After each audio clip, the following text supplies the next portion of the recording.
Picture this. You've been going to the gym for a couple months now, trying to eat more protein. You even got a workout from ChatGPT. Things are feeling pretty good. But then you look in the mirror and it looks like nothing's changed. Or even worse, you don't even know if anything's changed. You don't even know if you're on the right path or not. You might be having thoughts like, why aren't I getting results like this or this? Well, it's probably one of these 6 reasons. Reason number 1, you're not eating enough. To make your muscles grow bigger, you need extra energy, and that extra energy needs to come from your diet. This is called a calorie surplus. That surplus of energy gives you the necessary building blocks to build your muscles bigger. Most people get this wrong though. They think that adding extra calories from what they normally eat automatically puts them in a calorie surplus. The only problem is your metabolism can change and adapt, especially with different activity levels and exercise habits. So if you're adding in a weightlifting workout, that itself is an energy expense. And then when you factor in the energy expense from recovering from that workout, that's a little bit more than people think. And when you add more muscle, you're adding tissue that burns more calories at rest than regular tissue. You're becoming more like a Hummer than a Prius. So the way to counteract that and to ensure that you're in a calorie surplus is you want to eat enough where you're seeing your body weight go up on the scale each week. The amount to aim for is to increase your body weight by 0.25 to 1 pound per week. But what about gaining fat? The inevitable reality of building muscle comes with a little bit of fat gain. But to ensure that you're building predominantly muscle mass and not fat tissue is to aim for that rate of gain. So 0.25 to 1 pound a week will ensure that you're not gaining that much body fat. Now, if you're on the leaner end, you can aim for that 1 pound a week. And if you're on the less lean end, you can aim for 0.25. And so if you're noticing that you're not gaining body weight week to week, you need to increase calories until you start seeing your weight change on the scale. Aim for 250 to 500 calories extra per day. That's about 1 to 2 peanut butter sandwiches extra than what you're eating right now.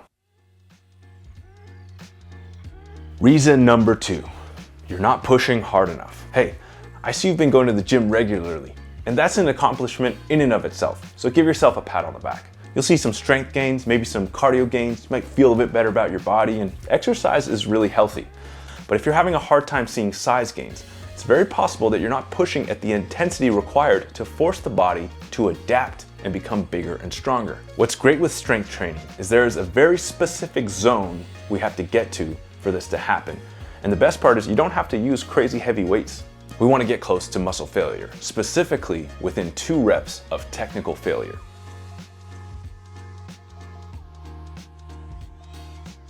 If the goal is to do 20 reps of a certain exercise with a certain weight, the goal is that on the 23rd rep, our technique would start to break down due to muscle fatigue. One way to practice this is to pick an exercise that you're very comfortable with, choose a little bit of a lighter weight, and then do as many reps as possible until you find that place where your technique starts to break down. That will help you understand how it feels to get really close to that failure point. Another thing that happens when you get close to failure is the movement involuntarily slows down. So even though you're trying to move it at a certain speed, you can't because the muscles are getting tired. And that's a perfect place to be. Even again, you just want your form to be good, but that's a perfect place to be that will stimulate muscle growth. And that could be anywhere from 1 to 40 reps. So you can use heavier weights if you're working in the 8 to 10 range, or lighter weights if you're working in the 20 to 30 rep range. Keep in mind, if you're new to this type of training, start slow. Doing 1 to 2 sets in your first week will be good enough, and then try to add a set a week until you're getting into that 3 to 4 set range per exercise. Reason number 3, you're inconsistent with your training or your nutrition. This doesn't mean you're a bad person. Life is crazy and we all have different relationships with food and exercise. But if you're frustrated about not building muscle, this is the area to focus. The body can detrain and lose muscle in as little as 2 to 3 weeks of inactivity. So if you often have breaks of this duration in between periods of training, it's very possible that this can stall your progress. Likewise, eating in a calorie surplus for half the week, but then eating in a deficit for the other half gives you a net 0. To really make significant muscle gain progress, we want to see a consistency in working out and in a calorie surplus. Those things added up together over time is what will get you the results you're looking for. Being inconsistent can be due to a multitude of reasons, so I try to just pick some of the main ones. And one of the biggest culprits is having an all or nothing mindset. So that's basically, if you can't do it perfect, then there's no point in doing it at all. To combat that, it's important to remember that good enough is good enough. For training, if you have shorter workouts, but you keep the intensity high, you're still gonna stimulate muscle growth. Where we do wanna be pretty bang on though is the calorie surplus. There's kind of only one way to be in a calorie surplus. If we're either in a surplus or we're not. But how we get there can make life much easier. So often people want to get to a calorie surplus using whole foods, and that's actually the goal. But at first, it might be a lot. And so one way to make it easier is to try to choose foods that are higher calorie or easier to prepare. Maybe that's making a smoothie. Maybe that's eating peanut butter sandwiches. But whatever you do is you try to make it easier for yourself so it doesn't seem as daunting. Another reason for inconsistency is poor planning.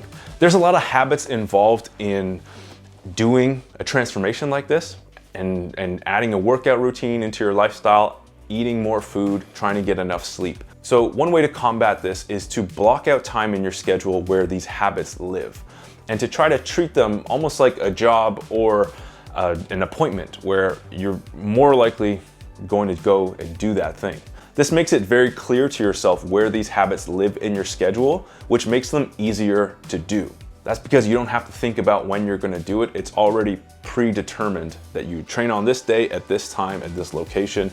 And you've thought about, how long does it take to get to the gym? How long does it take to get back? How long does it take to change out of your clothes? So you're thinking about those things when you're creating that schedule, and you're creating the adequate time blocks to get everything done. Another common issue is similar but slightly different is where you just do a lot. You have quite a full life and a very busy schedule. And one way to solve that and help make training more consistent is to shorten and truncate your workouts and try to focus on just the essentials. And that will allow the workouts to get done with the time that you have. And having a meal prep day can be very helpful as well, where you prepare all your meals on one day and store them in the fridge so that you don't have to think about what to eat that day. You can just pull something out, heat it up in the microwave, and you're good to go. Reason number 4, unresolved injuries. Pain can really be a pain when trying to build muscle. If there's an area in your body that has pain, the muscles around it can often reduce their ability to contract. Specifically, we talked about being able to contract muscles at a high intensity to build muscle. That is all reduced when you have pain in an area. So if we're trying to build muscle, we want to make sure we take care of that pain. Working out is more about trying to find that good pain, like the burning in the muscles or trying to catch your breath after a tough set of squats. So if you're having like sharp joint pain or a sharp pulling on a muscle, that's something you want to look at. Now you can either modify the intensity, the exercise itself, or the volume to see if that helps reduce the pain. Also resting a certain area. So if your elbow hurts, you can train the rest of your body and take a break on that elbow to let it recover. But if making modifications, listening to your body, and resting aren't working for you, then it's probably a good idea to talk to a professional in that area to help you solve this issue, or taking some time to try to solve it yourself. But solving the issue is the priority. That can really make your experience working out so much better and also help you push at that intensity to help you build muscle. Reason number 5, poor sleep. Now, I've seen some great transformations from members going through university finals or after having a newborn. But just because you can do something doesn't mean you should.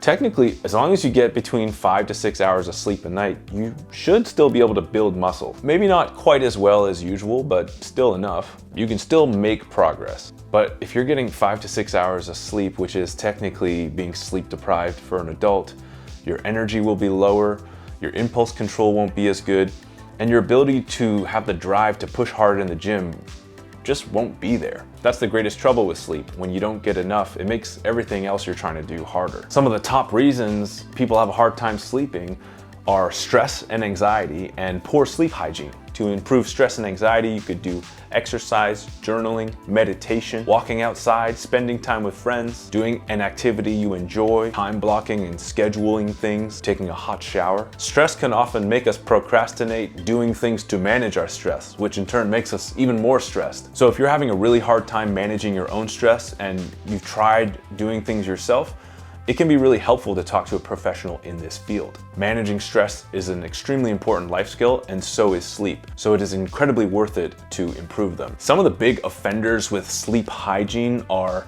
not getting enough daylight. 5 to 35 minutes of daylight in the morning helps set your circadian rhythm, and getting at least 30 minutes of daylight each day helps produce enough melatonin, which is a sleep hormone that helps us sleep in the night. Too much blue light from screens or bright overhead lights. The blue light affects our melatonin production, which makes it harder for us to feel sleepy and fall asleep at night. Try to cut your screens out about an hour before bed, and if you can remove screens from your bedroom, even better. Your room is too bright, hot, or loud.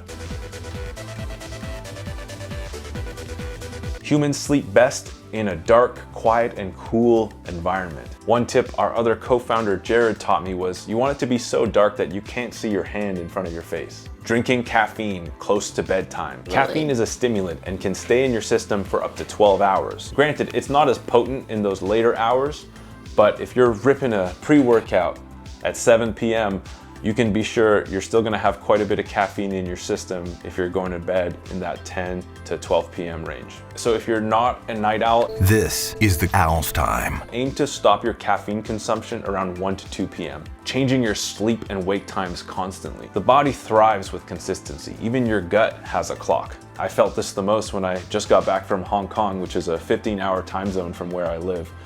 And I was having a rough time just digesting things and feeling hungry at weird times. A good recommendation is to aim to keep your sleep and wake times within an hour of what they normally are. And our final reason number 6 for not building muscle, is you're not tracking anything. I think the biggest benefit to tracking some indicators is they help you know where you are. Just like a compass if you're out in the wilderness, when you know where you are, you know what your next step is. This gives you clarity for what to do next and reduces decision fatigue and keeps you on that path of progress. When you don't track anything, unless you have the memory of a savant, you're often guessing. If you track your weight gain, you'll know if you're not eating enough. If you track your workouts, you'll know if you're getting stronger. Here's a common example. When you're aiming to build muscle, you're looking to gain between 0.5 to 1 pound a week. Let's say you set a goal to build some muscle in 8 weeks. Throughout this 8 weeks, you're eating a little bit more and you're lifting pretty regularly. 8 weeks go by and you've gotten stronger, but you've actually lost weight. Congrats, that's still good progress. But if you were tracking your body weight, you would have realized by week 2 that you weren't actually gaining any weight, and you would have been able to make an adjustment so that you could have stayed on track for your goal. Here's another example. So one of the keys for getting stronger is this concept of progressive overload, where you're trying to do a little bit more, whether that's more reps or add a bit more weight from workout to workout or week to week. If you have no idea what you lifted in the last workout, your progress might stagnate a little bit. If you have no idea how much weight you lifted in the last session and you keep lifting either the same weights or maybe it was less than the last time, your progress might stagnate because we're not continuously trying to get stronger. This isn't the worst thing, especially if you're aiming to lift close to failure every time. But even if you just record your best set, you have a target to aim for in your next workout, giving you motivation, saving you time, and making sure you're training at the optimal intensity for muscle gain. Whew, so that's it. Building up all the habits to get in a good muscle building flow can take a lot of work, but the return on investment is well worth it. So keep fighting the good fight. If you like this video, head over to our site for our free beginners workout program. We'll send you an email with everything you need to know. I'll put the link in the description. Out of all these training roadblocks, which one do you struggle with? Which one have you overcome? Got a question?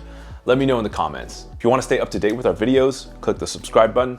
And thank you so much for watching. I'll see you next time.